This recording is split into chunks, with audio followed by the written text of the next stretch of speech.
સાબરકાંઠાના વડાલીમાં પરિવારનો સામૂહિક આપઘાત અને સામૂહિક આત્મહત્યાના પ્રયાસમાં દંપતીએ જીવન ટૂંકાવ્યું। દંપતીએ 3 પુત્રો સાથે ઝેરી દવા કટકટાવી સારવાર દરમિયાન પતિ પત્નીનું મોત નીપજ્યું છે, જ્યારે 3 બાળકો હાલ સારવાર હેઠળ।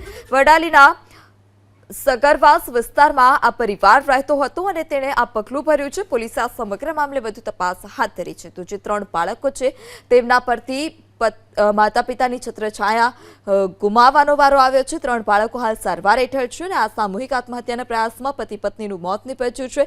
આ સમગ્ર મામલે પોલીસે પણ વધુ તપાસ હાથ ધરી છે। તો સગરવાસમાં આ જે પરિવાર હતો તે રહેતો હતો, કયા કારણોસર આ પ્રકારે સામૂહિક આત્મહત્યા કરી છે તે કોઈ કારણ સામે નથી આવ્યું। વડાલી ખાતે સગર પરિવારના 5 સભ્યોએ આત્મહત્યાનો પ્રયાસ કરેલો અને ત્યાં CHC વડાલી ખાતે એ લોકોએ પ્રાથમિક સારવાર લઈને ઈડર પ્રાઇવેટ હોસ્પિટલમાં ટ્રીટમેન્ટ લીધી અને ત્યાંથી ક્રિટિકલ કન્ડિશનમાં અમારી હિંમતનગર સિવિલમાં રિફર કરવામાં આવેલા હતા।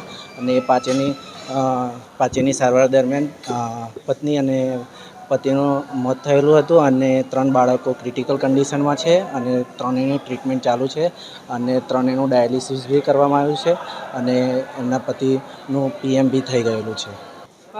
વડાલી સગર પરિવારના 5 વ્યક્તિઓએ સામૂહિક આત્મહત્યા કરવાનું ટ્રાય કરેલો હતો।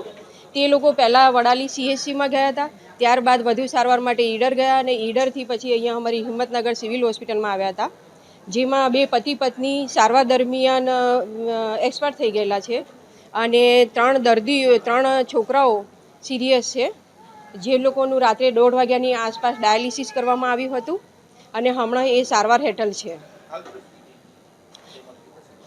હાલ એમની તબિયત ગંભીર છે અને સારવાર ચાલુ છે એની। અને પતિ પત્નીમાં પતિનું PM થઈ ગયેલું છે અને પત્ની રાત્રે 1:30 વાગ્યાની આસપાસ એક્સપાયર થઈ ગયેલી હતી, જેનું પણ PMની કાર્યવાહી ચાલુ છે।